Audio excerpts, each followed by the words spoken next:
Earlier,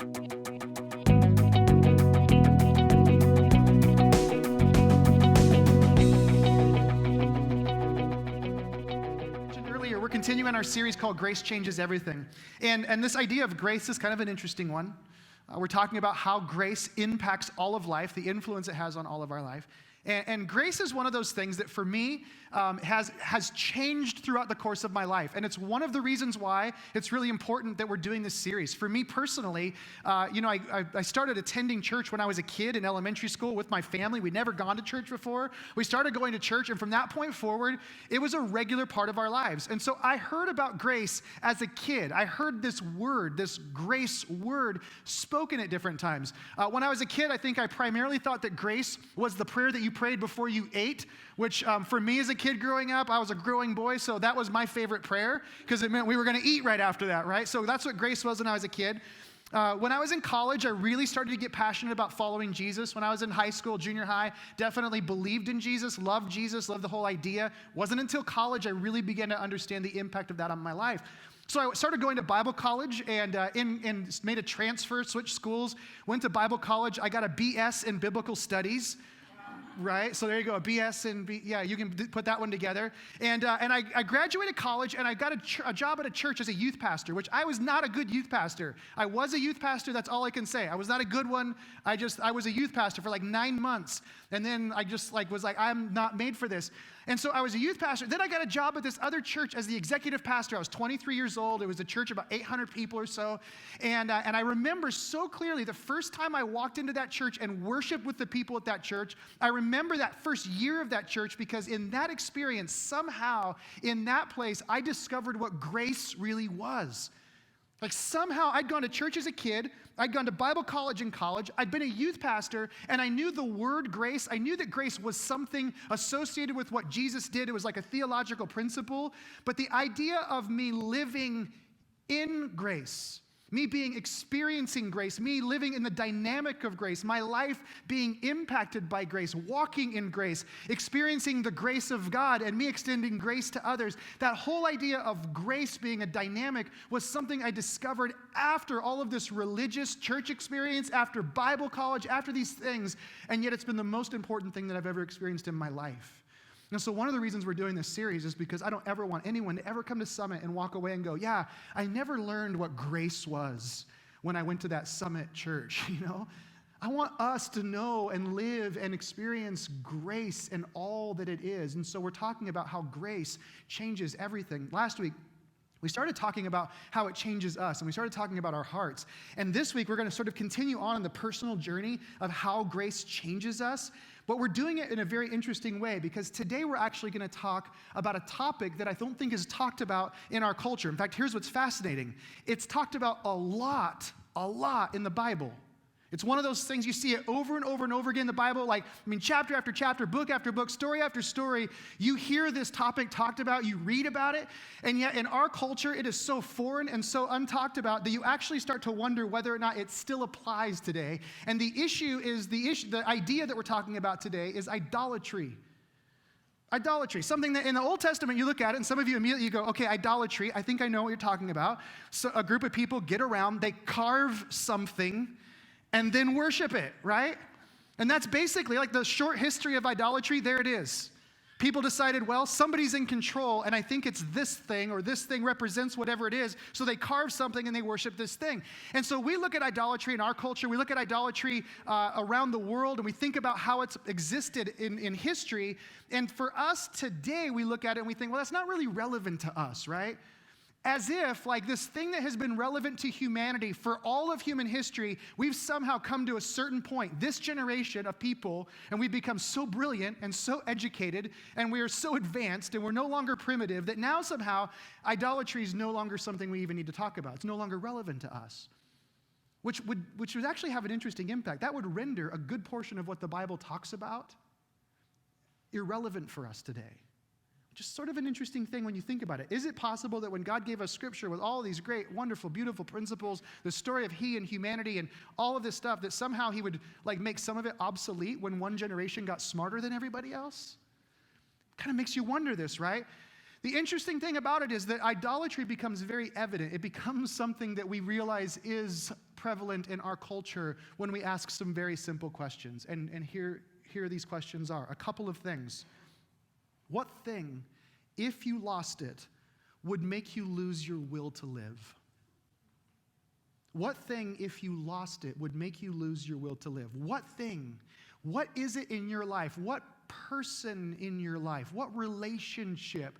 What object? What reputation? What is there in your life that if it was gone from you, if somebody took it, if it dissipated, if it was away from you, all of the meaning, all of the significance, all of the value, all of the worth in your life would be gone?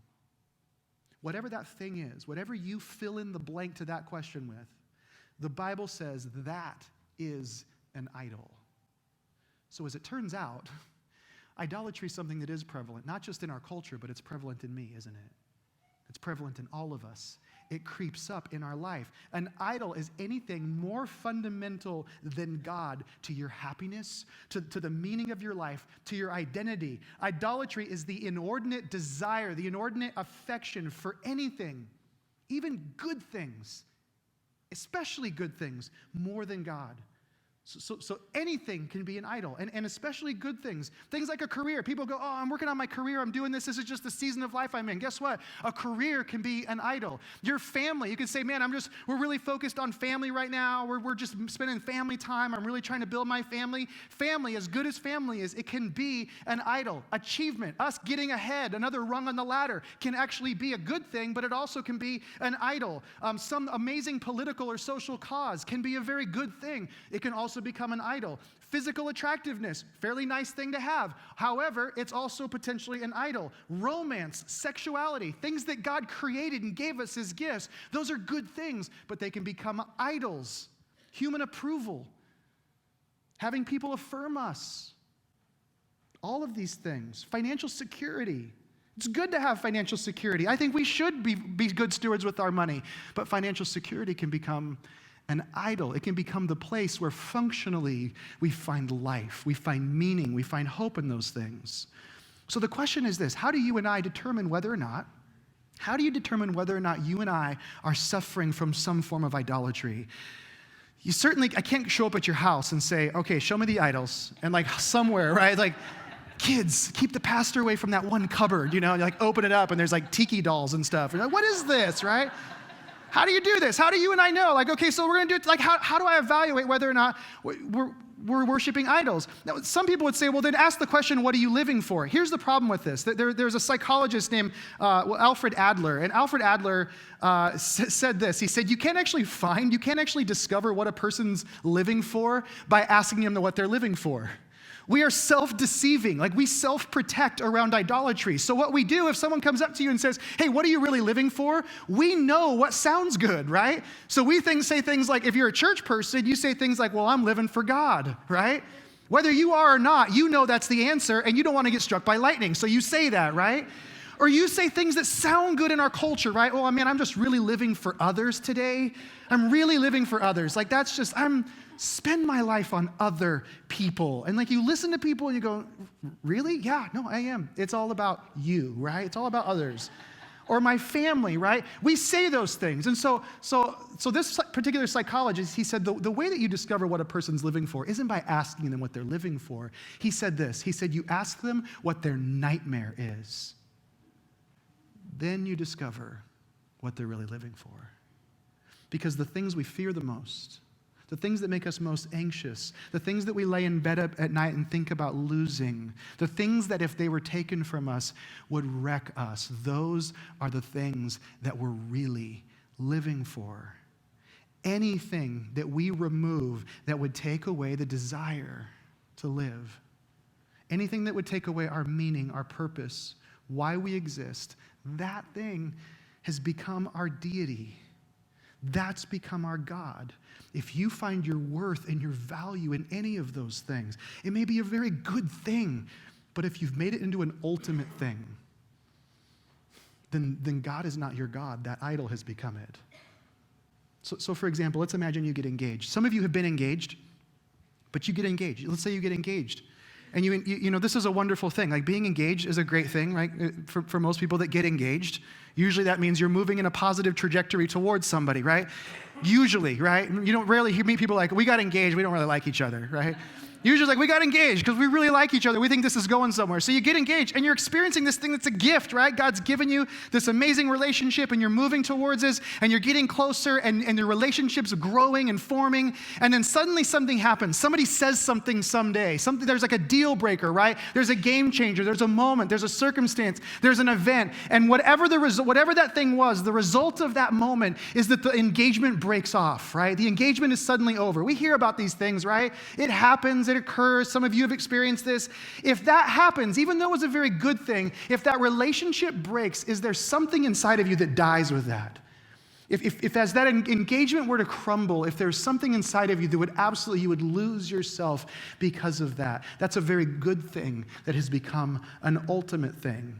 And we're not saying it's not hard. We're not saying when we walk through difficult circumstances, we can have good things in our life that when they leave us, certainly we're gonna experience momentary dissatisfaction. Certainly we may look downtrodden. We may not have joy like running through our life every moment like, hey, I just lost everything good in my life. Hey, the stock market just crashed and I lost my retirement. Isn't that great? We don't do those things, right? We're not talking about just mourning and knowing that there's grief. We're talking about being devastated by something. If we're devastated, if something were to ruin us, that thing has become an idol. Probably the quintessential passage or chapter in all of Scripture regarding idolatry and what it is Romans chapter 1. If you look at verses 18 to 25, you don't have to turn there, but it is like the classic thing that defines what idolatry is. And in that passage, the Apostle Paul shows us that all of human breakdown, like every breakdown, every physical, every social, every cultural, every emotional breakdown that you and I experience is the result or happens because of idolatry. It happens because we've worshiped and served created things rather than the Creator himself.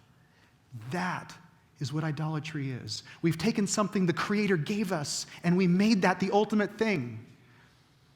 A couple days ago, my girls and I, we went on a little one-night backpacking trip over in Idaho, Montana border area. And we were hiking, and it's just this amazing day. It was beautiful, and there was nobody out. We left Thursday night. We came back Friday morning, and it was just like this little short trip, but it was just beautiful and gorgeous. And we were hiking along, and one of my daughters, she's a really good photographer, and she has a really great camera, and so she's just like the whole time, like just snap, snap, snap. It's like you hear birds, trees, and then click, click, click, click as she's walking along. You know, it's just like picture after picture, and she's capturing all this. And at some point, the conversation, I was just kind of overhearing her and Sherry talking, and I heard them saying, there is no way to capture in a picture what we're seeing right now.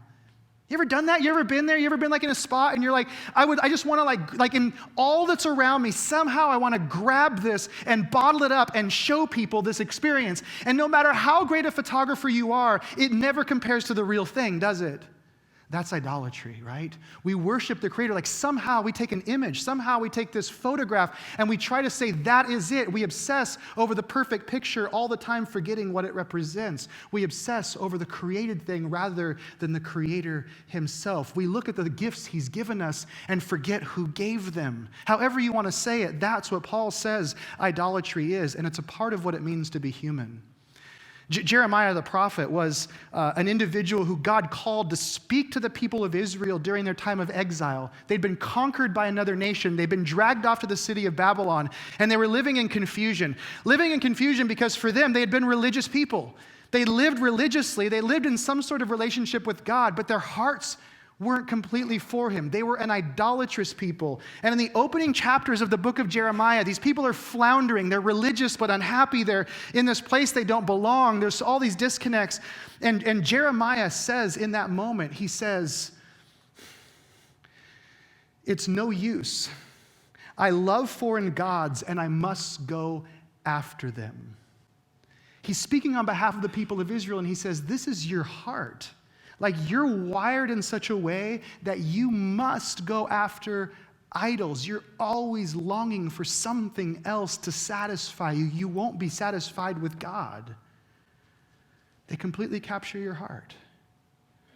Psalm 106, the writer of the Psalms is writing again about the people of Israel. He's writing about the way that they would follow God and then follow idols and follow God and follow idols, this ebb and flow, this back and forth to their life, this thing, this rhythm of, I really love God, but I also love stuff. I really love God, but I also worship these things. And he was talking about this, and in Psalm 106, this whole psalm is going back and forth with this tennis match of idolatry and God worship.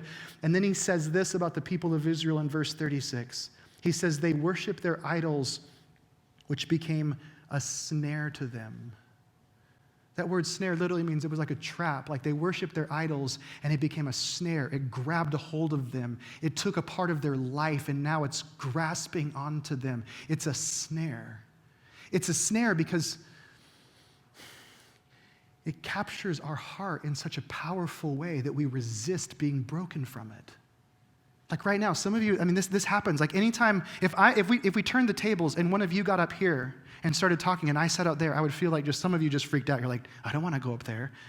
But if someone else came up here and I sat there, I would feel the same way some of you feel right now. We start talking about idolatry and there's a defensiveness that comes up, right?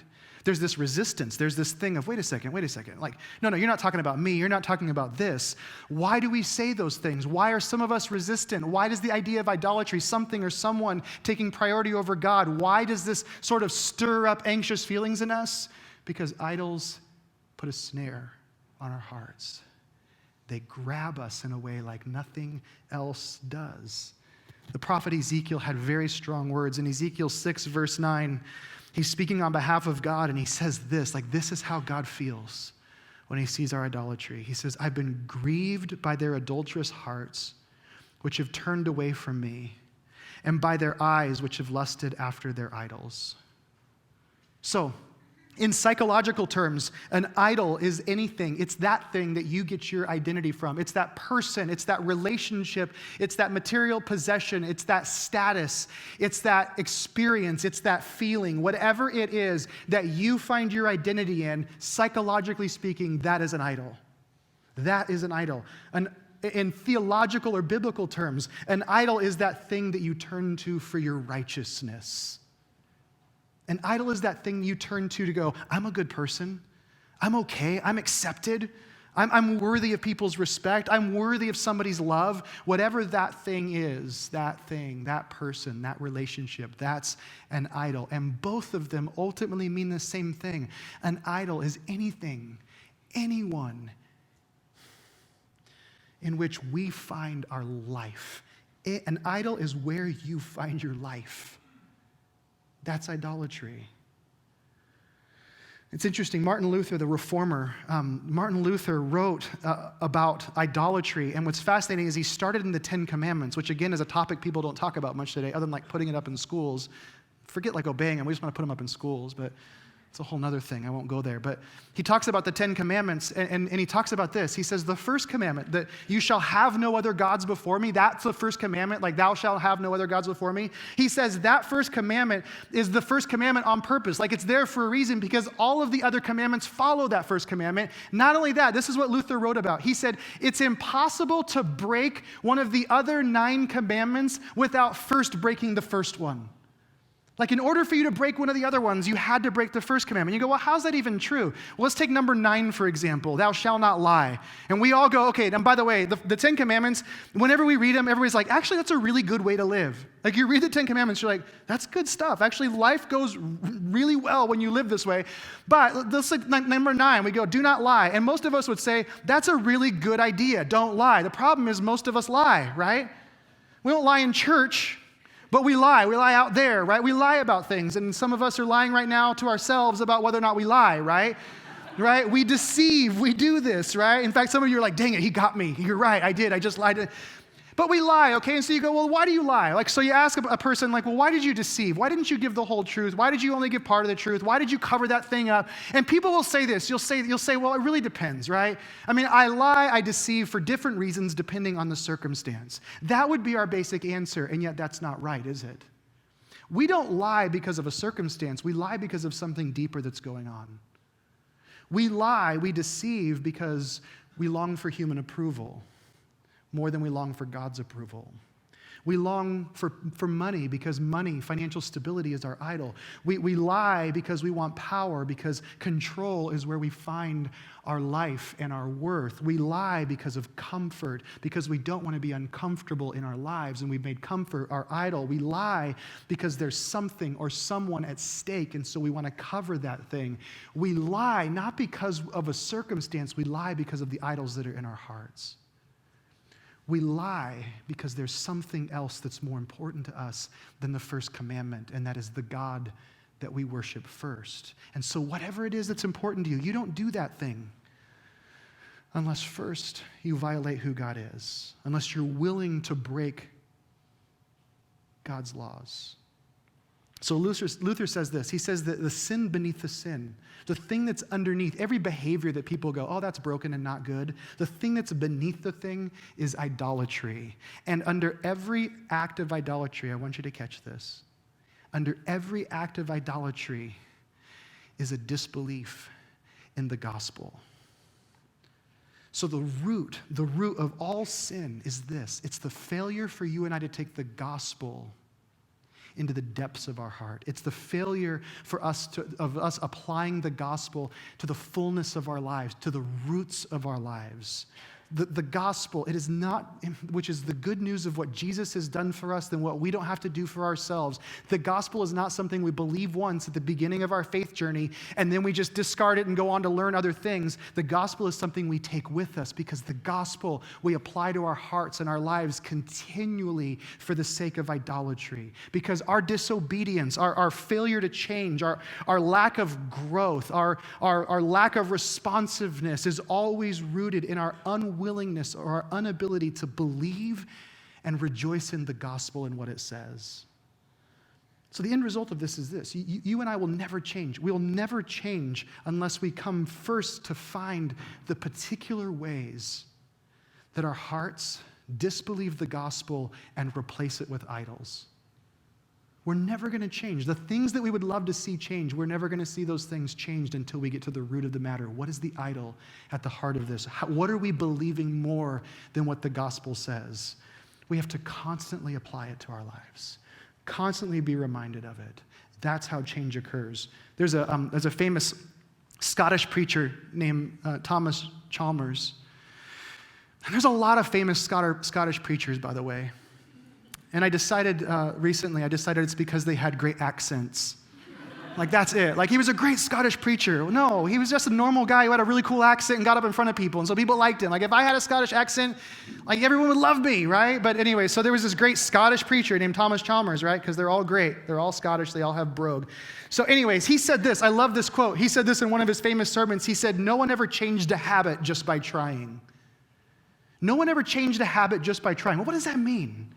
He says this. He said, nobody changes the fear that rises up inside of them. Nobody changes the anxiety that they wrestle with or the worry that captures their heart and their emotion. Nobody ever changes a destructive behavior. No one ever changes a pattern of thought that's consuming them. No one ever changes those things simply by trying, simply by saying, oh, I wish I didn't do that, or I don't want to do that anymore. In fact, when we say those things, it's usually because we just did whatever we don't want to do, and in a momentary lapse, we said, I don't want to do that anymore. And so we convince ourselves, I don't want to be that way, but all we do is simply try. I'm just going to put some effort to this.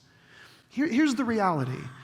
The human heart is so complicated that the only way that it ever really changes is when we move from the idolatry of one lowercase g God to the worship of the one true God. It's only when we replace, it's only by replacing our affection of the idol with who God is and with the gospel and what it says. What you and I need to drive out the idol in our heart, to change the behavior in us, is to not get rid of our passions, but to replace that passion, to trump that passion with something greater than whatever that thing is. It's a new passion. It's a greater passion. It is this overmastering positive passion that drives out the passion for whatever that other thing was. Great example of this is Genesis chapter 29. There's a story of a guy named Jacob who's traveling. And in Genesis 29, he goes and he visits these distant relatives. And when he goes to visit them, there's this exchange that takes place. And you read about this in a few short chapters. You read that when Jacob sees this woman named Rachel, he is absolutely enthralled with her. In fact, it says that she was beautiful in his eyes. I don't know if that means like he had goggles on and only saw her and like she was just beautiful or what, but for whatever reason, like Jacob is smitten. He's in love with her. He's like, man, she's the one. Like this is the woman I have to marry. And so there's this interaction. When you read in Genesis, there's this interaction with he and her father. Her father's name was Laban.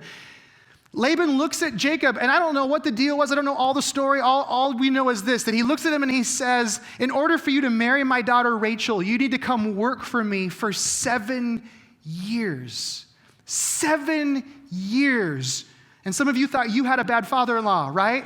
7 years he has to go work for Laban. Laban's not a great guy. He's not the best guy to work for, right? He's not the best boss. And somehow when you read Genesis, Jacob just like does it. He just goes. Like for him, it was like the pain of working for 7 years for Laban was unseen. There was a joy that overrode that. And what was that joy? He was looking to Rachel, who he would get at the end of this long journey. And so he showed up for work every day for 7 days. At the end, or 7 years. At the end of that 7 years, there's a crazy story where Laban gives him the wrong sister for marriage, and then's like, no, this is just the way we do it here.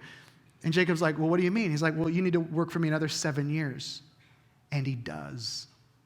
He waits and waits and works and works. And you think, how in the world would an individual ever live with such horrible conditions, horrible expectations, unless he was completely smitten by, captured by her beauty? There was this over-mastering, positive passion, this beauty that he was captured with that said, I can get through anything because of who she is.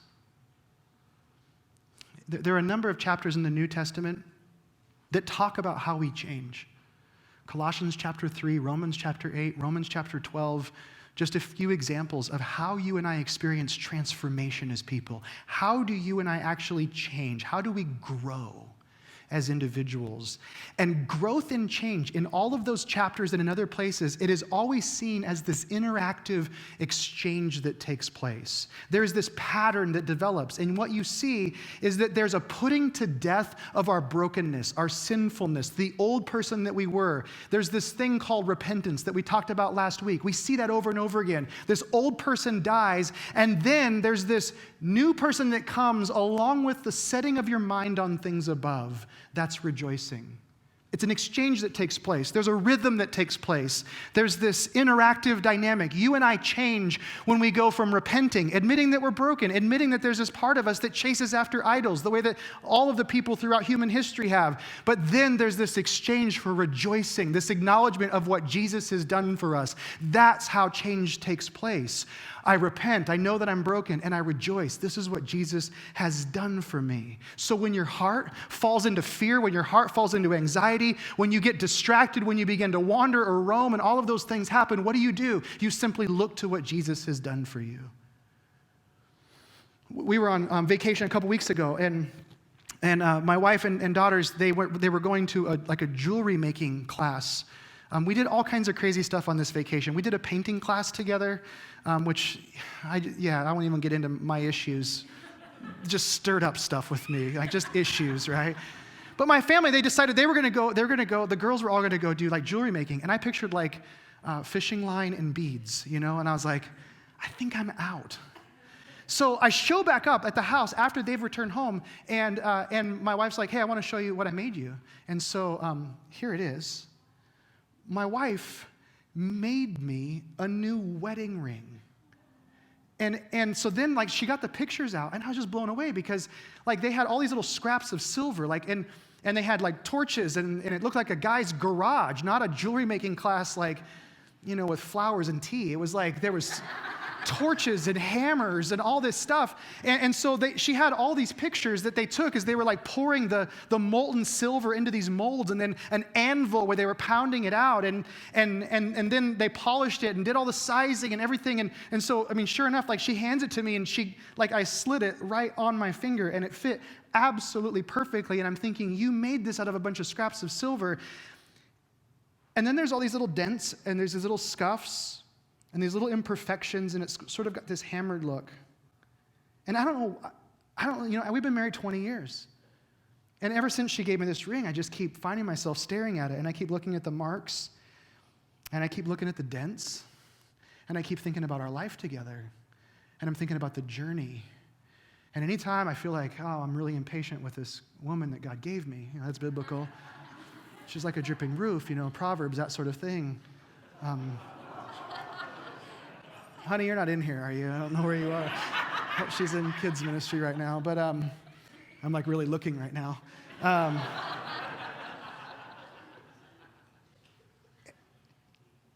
Every day that I look at this since she gave it to me, it just reminds me of who we are together. When you look at something, it changes you.